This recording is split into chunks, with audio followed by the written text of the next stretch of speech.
Good morning, everyone. We're so excited that you've joined us here at the Water's Edge. And if you're online with us today, you can check us out on Facebook or YouTube, and feel free to like, share, and comment. And if you're live with us today, here's a few things we'd like you to know. We have Nursery and Kids Church available across the lobby every Sunday. And also, we're always in need of volunteers. So if you want to get plugged in, you can email us at watersedgevolunteer@gmail.com, or you can text your contact info to 337-352-2443. And remember, if you know anyone that's struggling, please invite them to church or share our online content with them, because this is a place where broken people belong and everyone is welcome. We have a full experience for you guys this morning, so get ready to worship with the Water's Edge Band and receive a message from Pastor Tony.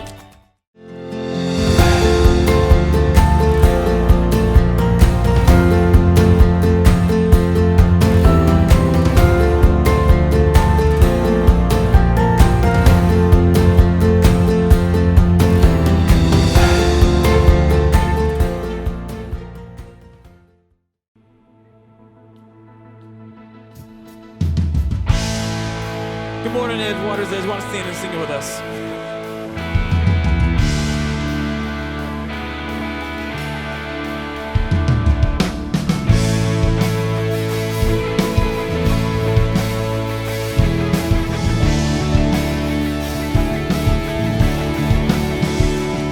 We worship the God who was. We worship the God who is. We worship the God who evermore will be. He opened the prison doors. He parted the raging seas. My God, He holds the victory. There's joy in the house of the Lord. There's joy in the house of the Lord today. And we won't be crying. We'll shout in your praise. There's joy in the house of the Lord. Our God is surely in this place. And we won't be crying. We'll shout in your praise.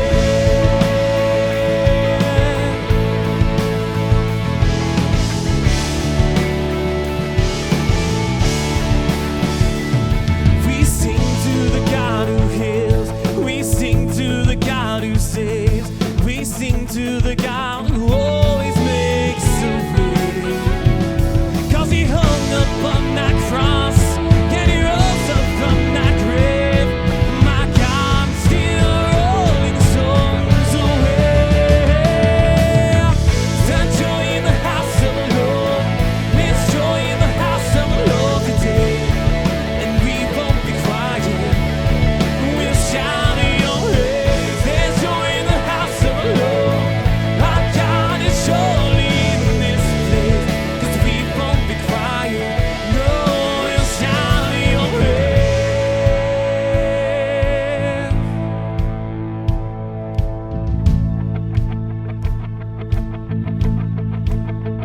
'Cause we were the beggars, now we're royalty. We were the prisoners, now we're running free. We are forgiven, accepted, redeemed by His grace. Let the house of the Lord sing praise. 'Cause we were the beggars, now we're royalty. We were the prisoners, now we're running free. We are forgiven, accepted, redeemed by His grace. Let the house of the Lord sing praise.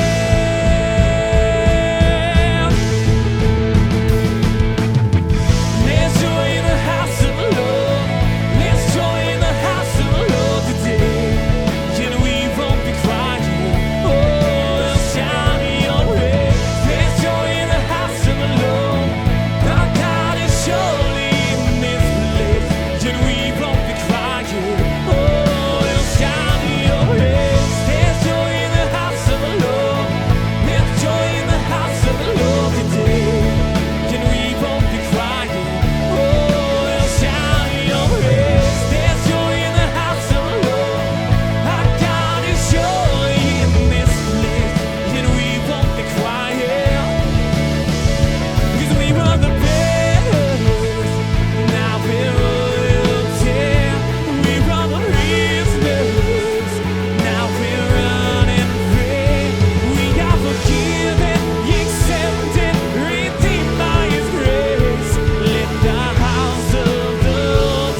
accepted, redeemed by His grace. Let the house of the Lord sing praise.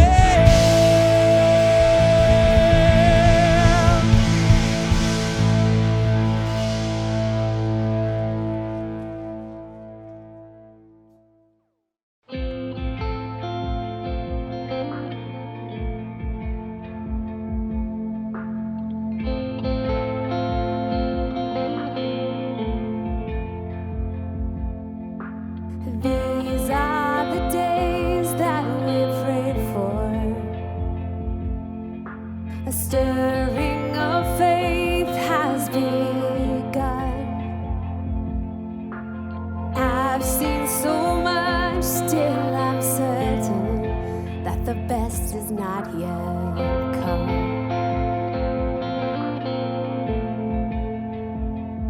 Jesus, you're not done with me. You're doing a new thing. You're doing a new thing. These are the days of revival, preceded by justice and praise. We're young and the old turn to Jesus. Oh, and all the sins that held us back are laid to waste. Jesus, you're not done with me. You're doing a new thing. You're doing a new thing. For all I've seen, I still believe. You're doing a new thing. You're doing a new thing. You're doing a new thing in us.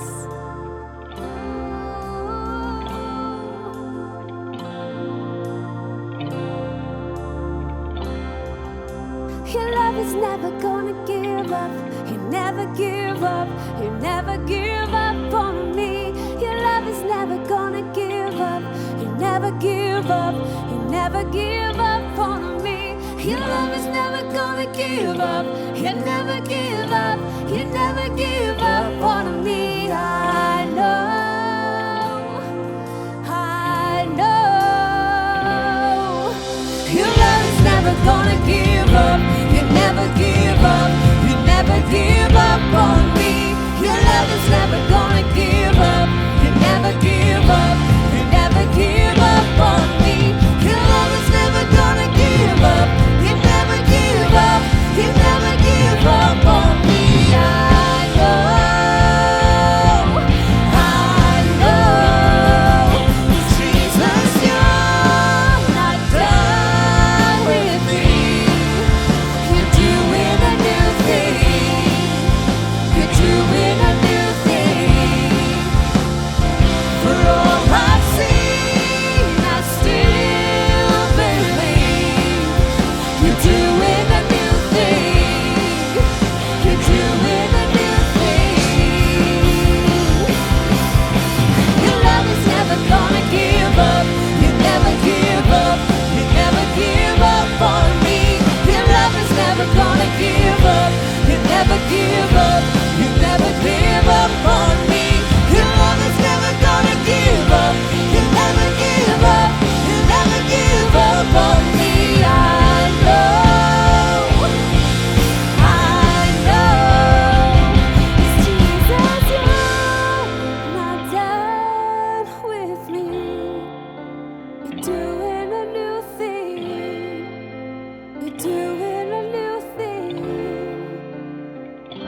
What's up, everyone? Good morning and welcome to our online Water's Edge Sunday morning worship experience. Once again, thank you so very much for hanging out with us today and tuning in.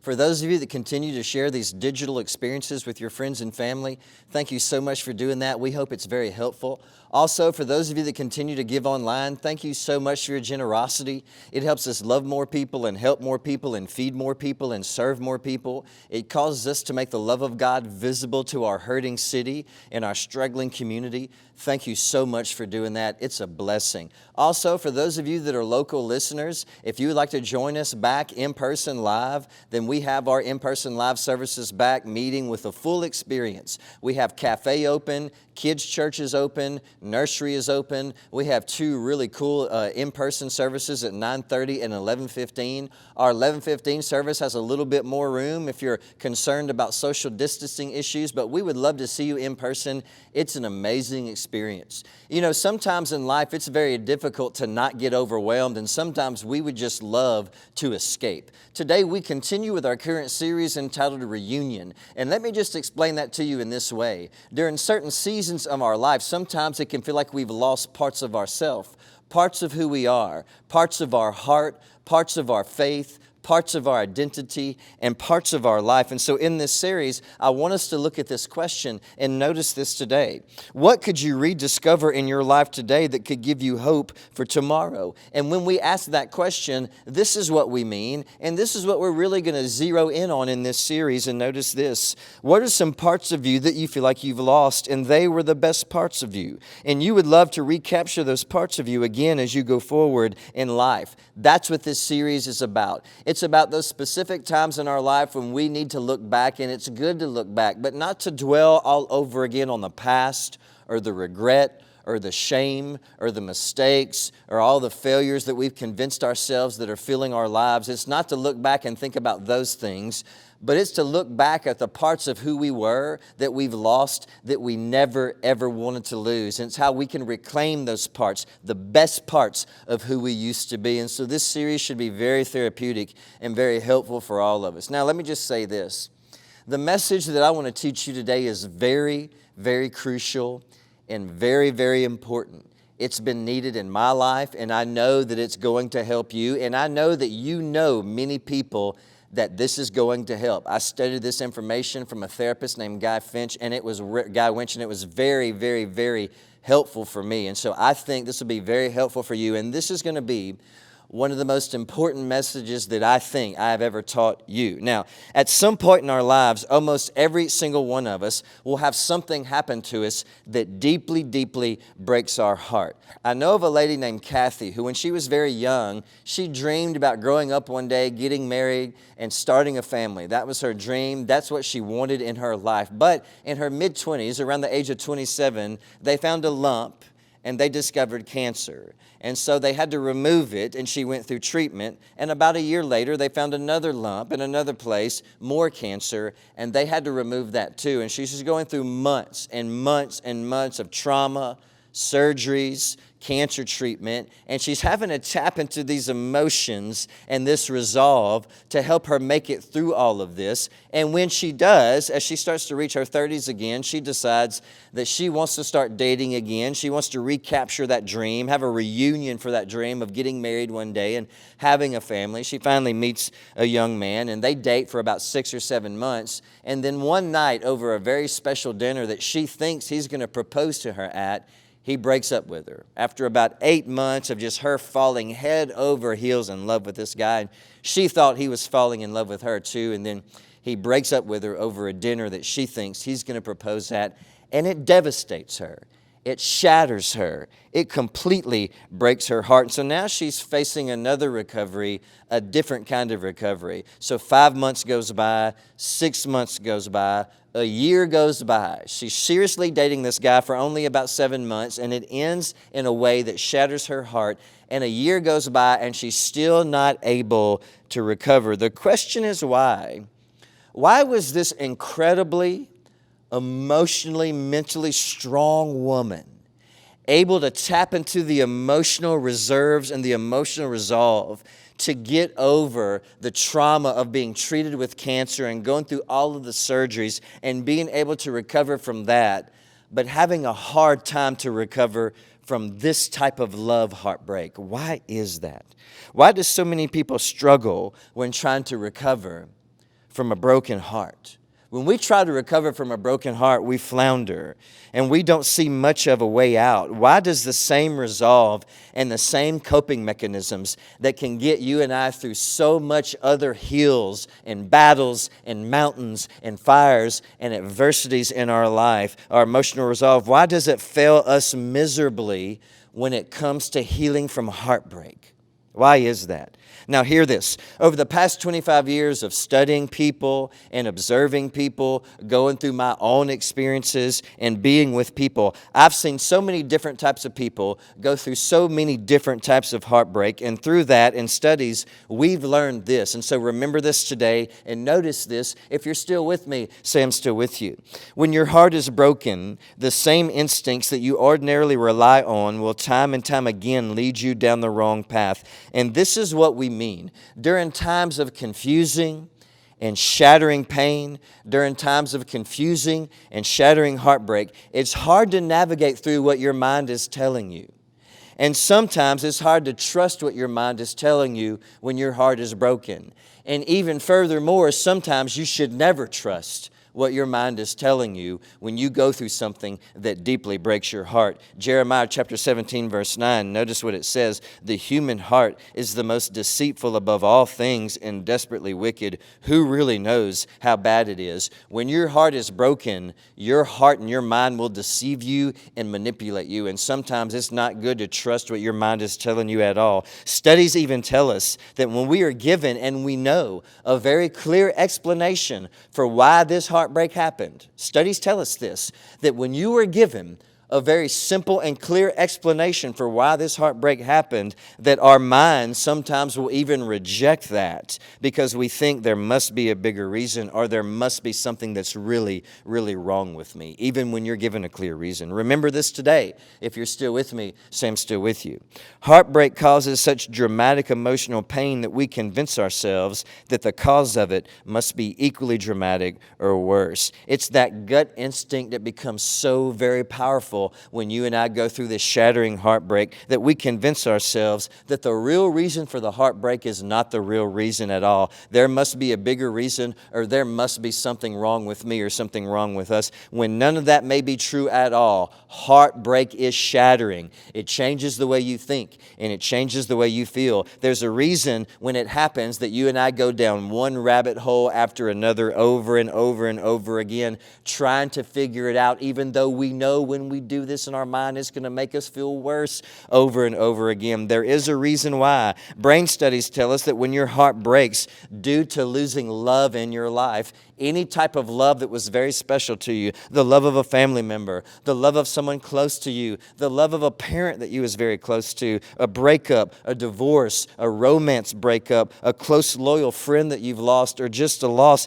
that it actually activates the same mechanisms in your brain that get activated when a drug addict is withdrawing from substances like cocaine or opioids or heroin. To lose any kind of love in your life to the point where it deeply breaks your heart creates the same type of withdrawal in your brain that addicts go through when they're struggling with substance abuse. Now, when your heart is broken, you go through withdrawals. They're love withdrawals. It works like this. Notice this today. If you're still with me, say I'm still with you. This is very important and very helpful. The love that we had in our life before the heartbreak was like a drug, and we want that feeling replaced. And so now the feelings that we get by trying to figure out why the heartbreak happened are the feelings that we use to replace the love that we lost and the feelings that come along with it. Our mind and our instincts constantly tell us to try to figure this out. Find an answer, find an explanation. There must be a bigger reason to this mystery when actually that is not true. This is true. And remember this today and notice this. We're just trying to hold on to memories so we can get our fix. Let me say that again. The reason why we do this in our mind after heartbreak is because we're trying to hold on to memories, because we're trying to get our fix. because the same withdrawals that you're feeling and the same places get activated in your brain as if you were trying to get off of cocaine or heroin or opioids. An addicted person knows when they're shooting up. An addicted person knows when they're using. Most of the time when you and I go through heartbreak, we don't know that we're doing this. But because of this today, we do now. I want you to notice something today from the text. This is very personal if we look deep enough. 2 Corinthians chapter 12, verses 7 through 9. Paul says, even though I have received such wonderful revelations from God, so to keep me from becoming proud, I was given a thorn in my flesh, a messenger of Satan to torment me and to keep me from becoming proud. 3 times I begged the Lord to take it away. Each time he said, my grace is all that you need. My power works best in weakness. So now I will be glad to boast about my weaknesses so that the power of Christ can work through me. So notice the breakdown. Something has happened to the missionary right here that has deeply, deeply, deeply affected him and broken his heart to the point where he says, it's caused suffering and it torments me. It's almost to the point where I explain it like it's a demon or the devil that won't leave me alone. It is tormenting, it is heartbreaking, it is shattering, and I have thought about this over and over, he says, and I prayed about this over and over. I have went down this rabbit hole in my mind over and over again because I would like an explanation. I would like an answer. And every time I've went to this place in my life where I was searching for an explanation and an answer, God would always say, you have voids in your life. You're not going to get an answer. Just accept it and let my love and my grace be what you need and be what fills those voids. Sometimes heartbreak leaves voids, empty spots in our life, and sometimes the first step is filling those voids with God's love and God's grace. And if your heart is broken by something today, anything or anyone, you cannot ignore that. Every trip you take down memory lane to try to figure it out is like another time that you shoot up or use drugs. You're just feeding that addiction and these feelings over and over and over again. And when this happens, you have to remember, if you're still with me, say I'm still with you. You are deepening your emotional pain and you're making your recovery longer and more difficult. Getting over heartbreak is not a journey. Understand this today. Listen to me. It's a fight. Getting over heartbreak is not a road that you take. It's not a journey that you go down in this life. It is a fight, and you have to buckle down and get prepared for it. I want you to know this today and remember this. Your reasoning is going to be your strongest weapon. There is no explanation or answer that you're going to get that's going to be satisfying for why what broke your heart, why this happened. You will never get an answer or an explanation that will satisfy your soul or take away the pain. So you don't have to search for that anymore. You don't have to wait for it either. Sometimes you just have to accept what was given to you and the way it was given to you, and that you're probably not going to get any more answers than what you already have, and then you put that question to rest because you need closure to move on. But we also need something else to move on, and I want you to listen to me right now. You have to come to a place where you're willing to let this go and understand that it's over. If not, get this. Otherwise, your mind is going to feed on hope. And hope, when your heart is broken, hear me, is very destructive and very dangerous. And this is what I mean. If you don't come to a place where you can accept that this happened and you can't let it go and you want answers, then this is what's going to happen. You're going to have this hope that one day, if you keep going back to it in your mind, you're going to find an answer. And you're not going to get over it because you're going to hold on to hope that one day I'll find an explanation, and when your heart is broken, this will destroy you.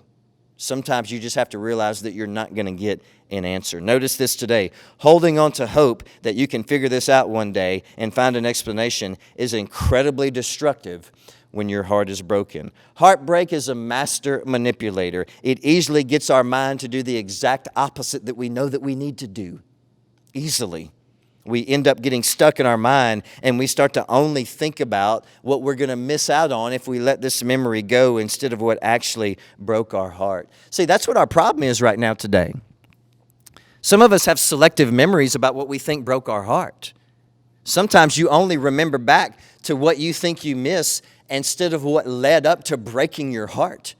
Sometimes to let it go, you also need to remember how heartbreaking it was and what led up to it. And we know this, and yet we still let our minds cycle back from one greatest hit to the next. Sometimes you have to remember also what it was that actually broke your heart so you can move past the pain. Heartbreak causes grief, intrusive thoughts. It causes autoimmune system dysfunction, depression, bodily pain. Listen, heartbreak leads us with voids in our life, and these voids let us know that the heartbreak is real, but these voids also teach us how to heal. Let me say that again. These voids let us know this heartbreak is real, but they also teach us how to heal, and this is what we mean, and remember this, to fix your broken heart.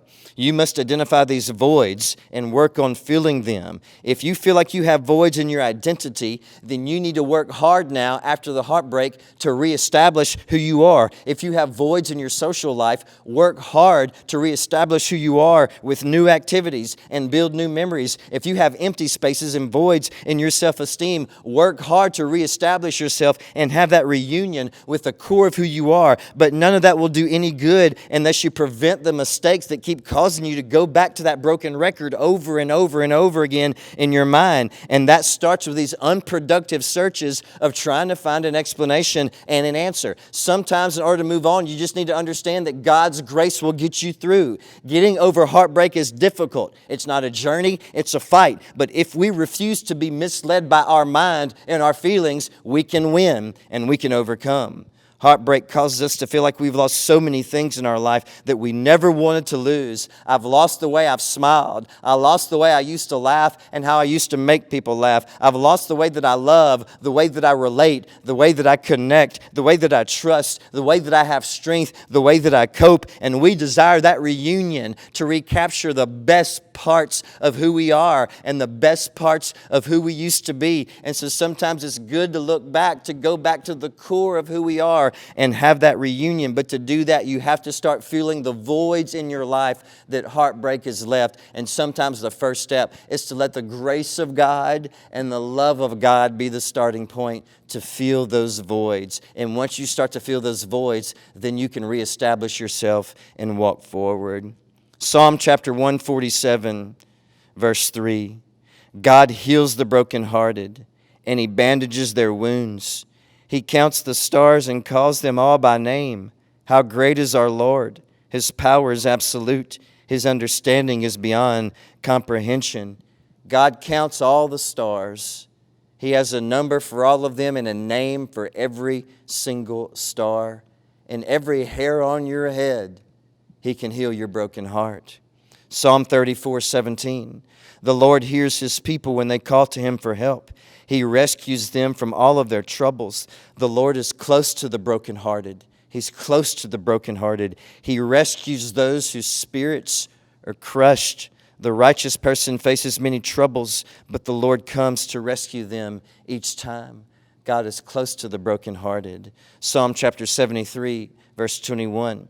Then I realized that my heart was bitter, and I was all torn up on the inside.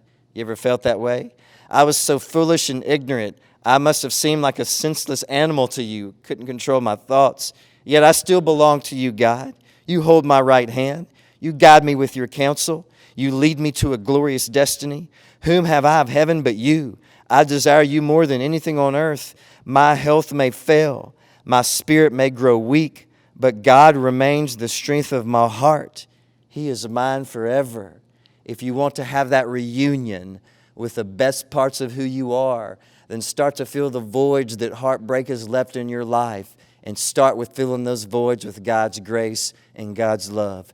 Thank you so much for hanging out with us today. Thank you so much for tuning in. Don't forget to share this message with your friends and family. It's very crucial and it's very helpful, and we cannot wait to see you back next week. We love you all. What an amazing message from Pastor Tony. We really hope today's worship experience has encouraged you and helped you in some way today. And if you're moved by today's service and you want to stay tuned the rest of the week on social media, you can check us out at Waters Edge Gathering on Facebook or WatersEdge_LC on Instagram. You can also download our app where you can do online giving, listen to online worship songs, and replay messages from Pastor Tony. If you want to learn more about salvation and baptism, want to volunteer or need a prayer request, you can visit our Welcome Center in our lobby, and our wonderful volunteers will take down your information. We absolutely love you guys and can't wait to see you back next week at the Water's Edge, where everyone is welcome.